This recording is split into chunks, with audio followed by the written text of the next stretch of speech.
तो आप सभी को गुड मॉर्निंग। अभी मैं जस्ट 30-40 मिनट पहले सो के उठा हूँ। आज मार्केट खुला नहीं है, 15 जनवरी कोई कारण है, मुंबई में इलेक्शंस हैं नगर निगम के, है ना। तो इस कारण से अभी मार्केट खुला नहीं है, इसलिए मैं आज थोड़ा देर उठा हूँ और आज देर पे ही घूमने आया हूँ, है ना। तो अभी आप सोच रहे होंगे मैं कहाँ बैठा हूँ। मैं बैठा हूँ रेजिडेंस कोठी, इंदौर, है ना। ये बहुत अच्छी जगह है, यहाँ पे मुझे बहुत अच्छा लगता है और बहुत सारे लोग मिलते हैं तो थोड़ा बातचीत होता है। देखिए पीछे से, आप देखिए रेजिडेंस कोठी है ये, है ना। तो आप सभी को गुड मॉर्निंग। अभी मैं ये वीडियो अपने ट्रेडर्स मेला की एक्सपीरियंस पर बना रहा हूँ।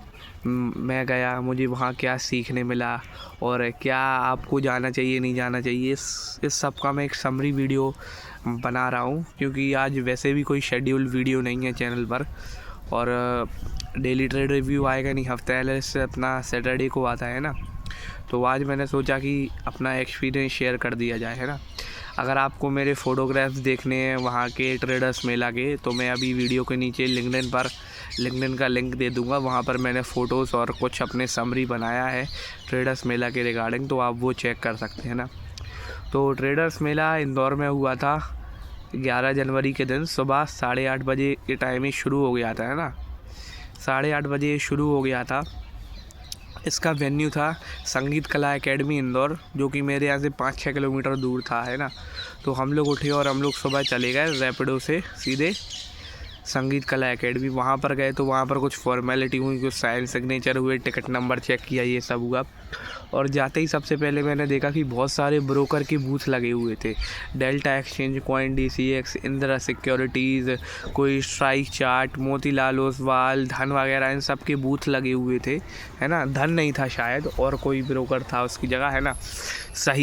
सही ट्रेडिंग ऐप था। बहुत सारे ब्रोकर्स के वहाँ पर बूथ लगे हुए थे और वो लोगों को बता रहे थे, है ना। और फिर मैं अंदर गया तो मैंने देखा 400-500 ट्रेडर बैठे हुए हैं।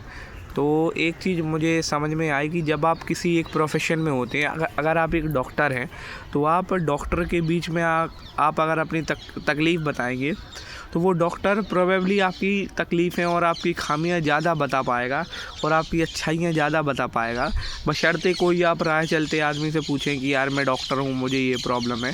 तो सबसे पहली तो ये चीज़ है कि ट्रेडर्स के बीच में अगर ट्रेडर्स हों तो बहुत अच्छी बात है, वहाँ खामियां पता चलती हैं, है ना, बहुत सारी चीज़ें पता चलती हैं। और फिर वहाँ पर मैंने एक चीज़ नोटिस किया कि सब ट्रेडर्स की प्रॉब्लम एक जैसी है ना।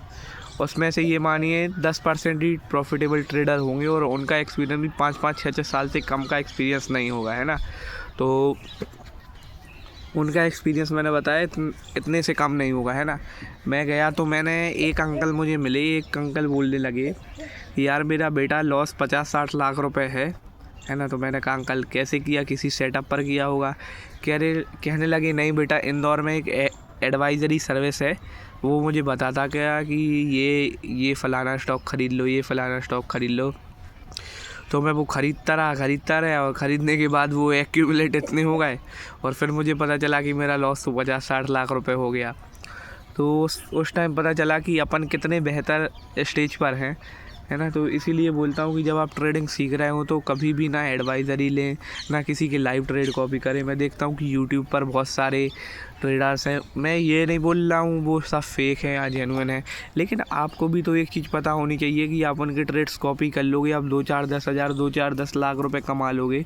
लेकिन ये मार्केट है भाई, ये मार्केट मेहनत का पैसा होगा तो वो आप रख पाओगे, लेकिन अगर वो आपकी मेहनत का पैसा नहीं होगा तो मैं लेके बोलता हूँ मतलब कि 100% वो पैसा आपके यहाँ से जाएगा ही जाएगा, क्योंकि बिना मेहनत का पैसा बहुत रेयर लोगों के पास टिकता है मेरे अनुसार, है ना। तो ये पता चला कि आपको एडवाइज़री कॉल कभी नहीं लेनी चाहिए। अगर मैं भी कुछ बताऊं तो मैं तो वैसे भी कुछ बताता नहीं हूँ, ना मैं इतना लायक हूँ, ना मैं इतना भी बड़ा हुआ हूँ। जब मैं कुछ उस ओहदे पर पहुँच जाऊँगा तब मैं सोचूंगा, लेकिन फिर भी नहीं बताऊँगा क्योंकि सेबी कंप्लाइंसेस बहुत होने लगे हैं आजकल, है ना। तो बताता हूँ। और एक अंकल मुझे मिले, एक भैया मिले ट्रेडिंग विद्यालय के, है ना। ट्रेडिंग विद्यालय नाम से वो एक ट्यूटर चलाते हैं, मतलब ट्यूटर क्लासेस चलाते हैं ट्रेडिंग की। तो वो मुझसे बोलने लगे कि बेटा option buying is not scalable, अगर तुम ऑप्शन बाइंग करते हो तो छोड़ दो। मैंने कहा मैं कैसे छोड़ दूँ, मैंने इसमें अपनी बैक टेस्टिंग स्ट्रेटजी बनाई, मैं लाइव ट्रेड करता हूँ, मैं हर चीज़ इसी में करता हूँ, मैं इसको कैसे छोड़ दूँ, है ना।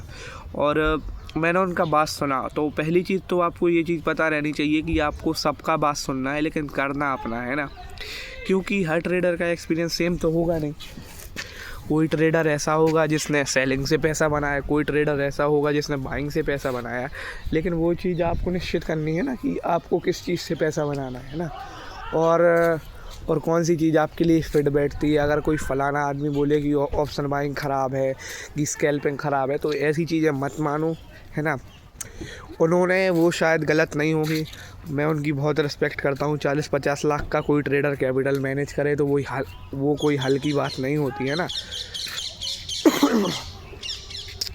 शायद उन्होंने अपने पर्सपेक्टिव से बनाया होगा, मैंने अपने पर्सपेक्टिव से बनाया होगा। जब चीज़ें काम करने लगती तो फिर हमें पता चलता कि हमारे हिसाब से कौन सी चीज़ बेस्ट है ना। तो उनसे मिला, और एक अंकल मुझे ऐसे मिले जो कि है ना पूछ रहे थे कि बेटा, एक मिनट, जो कि है ना पूछने लगे कि यार बेटा तुम मुझे बताओगे कि कल निफ्टी कहाँ पे जाएगा। मतलब आप देख सकते हैं कि लोगों में कितनी मतलब वो चीज़ है, इसको क्या बोले इंग्लिश में, अननॉलेज बोलते, हाँ जो भी बोल लो, कि उनमें इतना ज्ञान नहीं है कि वो ऐसे इवेंट में भी वो टिप्स लेने आ रहे हैं ना अपनी। और एक मिनट माइक कनेक्ट कर लूँ, वो ऐसे इवेंट में भी टिप्स लेने के लिए आ रहे हैं। एक मिनट, हो गया। हाँ, तो क्या बोल रहा था, हाँ, कि ऐसे लोग हैं जिनमें है ना ये भी ज्ञान नहीं है कि यहाँ पर टिप्स ली जाए। तो मैं ये बात सोचता हूँ कि कभी कभी लॉस इंसान का इतना बढ़ जाता है कि वो उसकी सोचने की क्षमता इतनी भी नहीं रह पाती कि मुझे कौन से क्वेश्चंस पूछने हैं, मेरे डाउट क्या है। आप खुद सोचिए, जिस व्यक्ति का 50-60 लाख रुपए का लॉस हुआ हो, उससे आप बोलो कि यार ये आप रिस्क मैनेजमेंट सीख लो, भाई वो नहीं सीखेगा। उसका पहला काम तो ये है कि मुझे 60 लाख का लॉस कोई कवर करवा दे, है ना। तो उसके मन में अगर, क्योंकि जिस व्यक्ति का 60 लाख का लॉस है वो 5-6 हज़ार 60 हज़ार रुपये कमाएगा तो उसकी पूर्ति वैसे भी नहीं होगी, उस अपूर्ति के कारण वो फिर लॉस करेगा। तो है ना, मुझे ऐसा पता चला कि एक टाइम लॉसेस होते होते इंसान का ज्ञान छोटा पड़ जाता, सिर्फ वो लॉस कवरिंग मोड पे चला जाता है ना। तो ये बात पता चली। और